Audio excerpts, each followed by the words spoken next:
जय हिंद बच्चों। आज हम लोग करण कारक तृतीया विभक्ति देखेंगे। करण कारक तृतीया विभक्ति। इसके पहले के वीडियो में हम लोग कर्ता कारक प्रथमा विभक्ति और कर्म कारक द्वितीया विभक्ति देखे थे। आज हम लोग करण कारक तृतीया विभक्ति। सबसे पहले हम लोग करण कारक कहते किसको थे, जो हम लोग बहुत पहले यानी लगभग 4-5 वीडियो पहले करण कारक के बारे में हम लोगों ने देखा था कि जिससे साधन का बोध हो, जिससे साधन का बोध हो उसे, जिससे साधन का बोध हो उसे क्या कहते थे? करण कारक कहते थे। संस्कृत में करण कारक में कुछ सूत्र हैं, इसकी पहचान जान लेना जरूरी है। जैसे राम बस से घर जाता है, राम बस से घर जाता है, तो राम करता है, बस से साधन है, घर को कर्म है, जाता है ये लट लकार में है, क्रिया है। तो राम बस से घर जाता है, तो इसमें करण कौन सा हुआ? तो बस से। अब उसी आधार पर इसमें कुछ सूत्र हैं। सबसे पहला रूल है रूल फर्स्ट। रूल फर्स्ट में आता है करने तृतीया। करण कारक में तृतीया विभक्ति होती है। पहला रूल है करने तृतीया। करण कारक में, करण कारक में कौन सी विभक्ति होती है? तृतीया विभक्ति होती है। करण कारक में तृतीया विभक्ति होती है। जैसे राम मुख से खाता है, राम मुख से खाता है।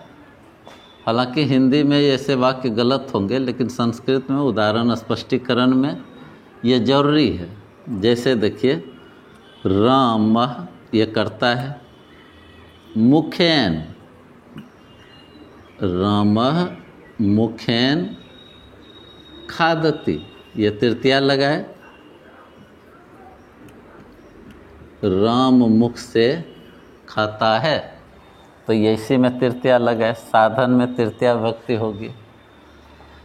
जैसे अगर राम हाथ से लिखता है, राम हाथ से लिखता है, तो रामः ये करता है, रामः हस्तेन लिखता है, लिखती, राम हाथ से लिखता है। इसी तरह रूल 2 देखते हैं हम लोग। रूल 2, रूल 2 में हम लोगों ने, हालांकि वाच्य में उसको पढ़ा था, वाच्य में हम लोगों ने रूल 2 जो देखा था उसी का यहाँ पढ़ना है, सेम उसी को पढ़ना है, थोड़ा बहुत भी कोई अंतर नहीं है। रूल 2 आइए, रूल 2। रूल 2 में अनुक्ते, रूल 2 में अनुक्ते कर्तरी प्रथमा, अनुक्ते कर्तरी तृतीया।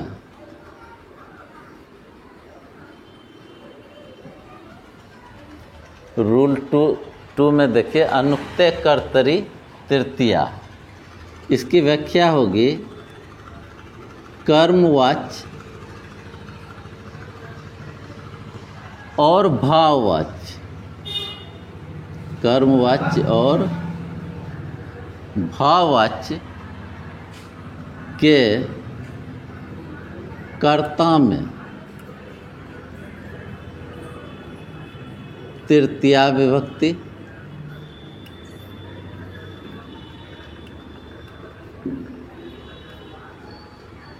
कर्मवाच्य तथा भाववाच्य के कर्ता में तृतीया विभक्ति तथा कर्म में प्रथमा विभक्ति होती है। प्रथमा विभक्ति होती है। कर्मवाच्य तथा भाववाच्य के कर्ता में तृतीया विभक्ति तथा कर्म में प्रथमा विभक्ति होती है। जैसे राम के द्वारा,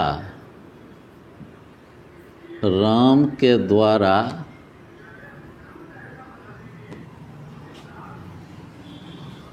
पुस्तक पढ़ी जाती है।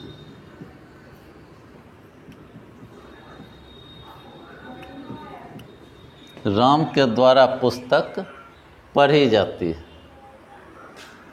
अब देखिए, यह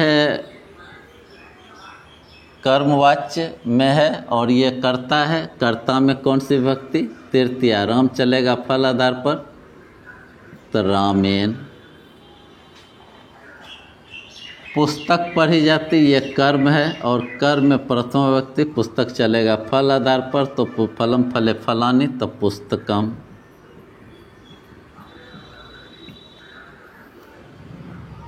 और इधर पठ्यते,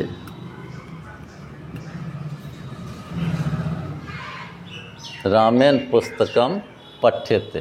राम के द्वारा पुस्तक पढ़ी जाती है। उसी तरह अगर हम लोग कहें कि सीता के द्वारा आम खाया जाता है,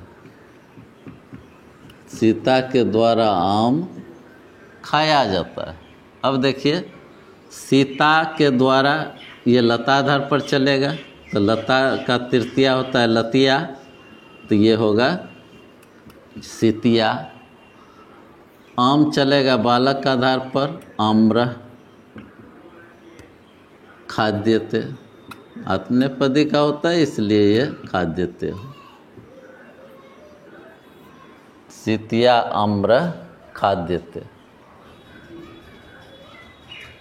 रूल 3 है ये।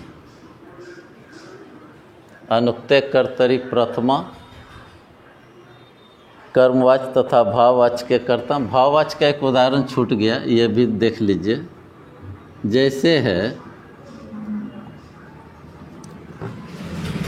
मुझसे पढ़ा नहीं जाता।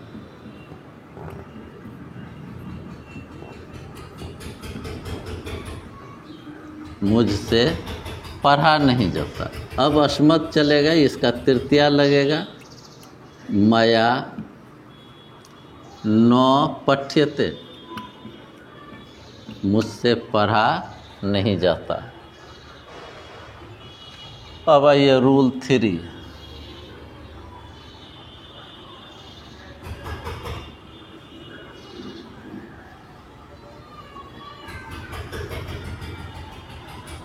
रूल 3 में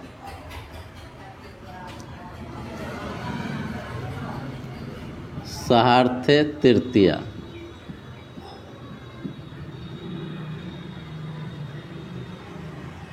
सहार्थे तृतीया।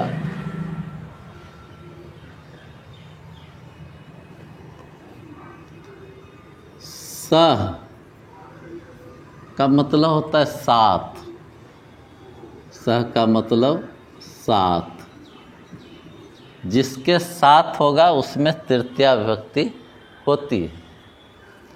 सह का अर्थ होता है साथ। सह यानी साथ के अर्थ में तृतीया विभक्ति होती है। तो सह का मतलब भी साथ होता है। साकम का भी अर्थ साथ होता है। सार्धम का भी अर्थ साथ होता है। जिसके साथ होगा यानी सह या साकम के योग में तृतीया विभक्ति होती है।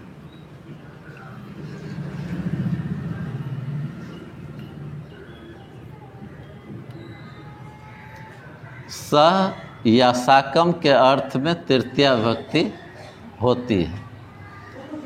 के योग में तृतीया विभक्ति होती है या के अर्थ में तृतीया विभक्ति होती है। जैसे रहेगा, जिसके साथ रहेगा उसमें तृतीया। जैसे राम के साथ सीता वन गई, राम के साथ सीता वन गई। जिसके साथ गए उसमें तृतीया। कि राम के साथ है तो रामेन।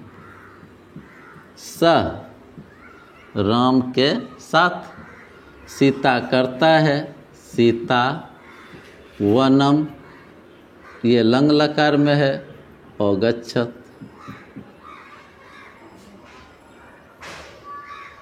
सार्थे तृतीया सह साकम के योग में, सह या साकम के योग में तृतीया विभक्ति होती है। राम के साथ सीता वन गई तो रामेन सह सीता वनम अगच्छत। जिसके साथ होगा उसमें तृतीया। अगर रहे सीता के साथ राम वन गया तो उसमें क्या होगा, तो सीतिया सह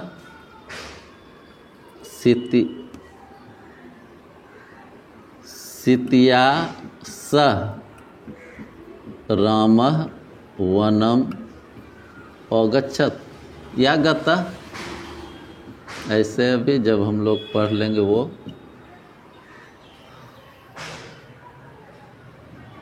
रूल 4 हम लोग देखेंगे। अपवर्गे रूल 4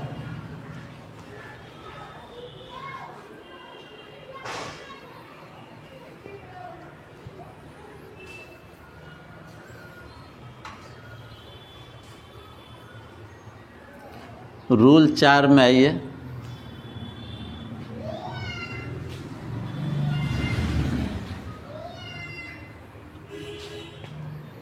रूल 4 देख लीजिए। रूल 4 में अपवर्गे तृतीया।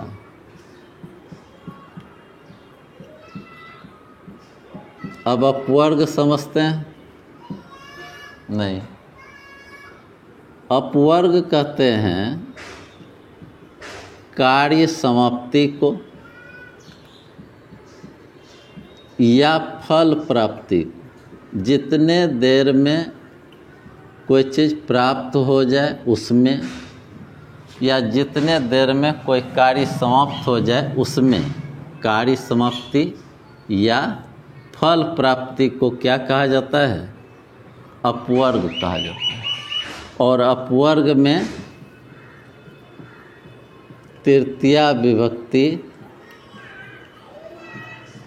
होती है।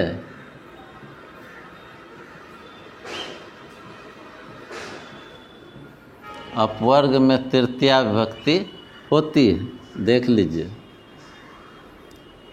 जैसे एक माह में व्याकरण खत्म। एक माह में व्याकरण खत्म। ये है कितने देर में कार्य समाप्ति हो रही है या फल प्राप्ति हो रही है, एक माह में। तो क्या होगा, मासेन। किसको खत्म किया गया, व्याकरण को। व्याकरणम, मासेन व्याकरणम। खत्म उर्दू शब्द है, अधितम होता है, अधितम मन समाप्त। मासेन व्याकरणम अधितम, एक माह में व्याकरण खत्म। इस टाइप का अगर वाक्य होगा तो ये सूत्र पर बनेगा। रूल 5, जिसे जो भी दिक्कत हो तो वो, या जिसे अक्षर समझ में नहीं आता हो वो अक्षर के समय कमेंट बॉक्स में जा कर के आप कमेंट कर सकते हैं, फिर हम यथासंभव दूर करने का प्रयास करेंगे। कमेंट बॉक्स में ज़रूर शेयर कीजिए अपनी समस्याओं को। और हम लोग अब जो देखेंगे 5वां नियम, येनांग विकारे तृतीया। येन अंग विकारे तृतीया मतलब येन यानी जिस अंग में विकार हो उसमें तृतीया भक्ति होती है। जिस अंग में विकार हो उसमें तृतीया भक्ति होती है। या इसको आप और करके भी लिख सकते हैं, अंग विकारे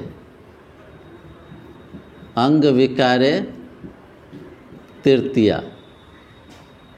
अंग विकार में जिस अंग में विकार हो उसमें तृतीया विभक्ति होती है। जैसे देखिए, राम पीठ से कुबरा है। राम पीठ से कुबरा है, तो यहाँ करता है ये तो रामा होगा। पीठ से पृष्ठ होता है पीठ का, तो इसमें तृतीया लगेंगे, इसी अंग में विकार है तो पृष्ठेन। कुबरा का कुब्जा होता है तो कुब्जा। राम पृष्ठेन कुब्जा। अस्थि देने की इच्छा है तो देंगे, न देने की इच्छा है तो नहीं भी दे सकते। या जैसे कहें कि राम आँख से अंधा है। राम आँख से अंधा है।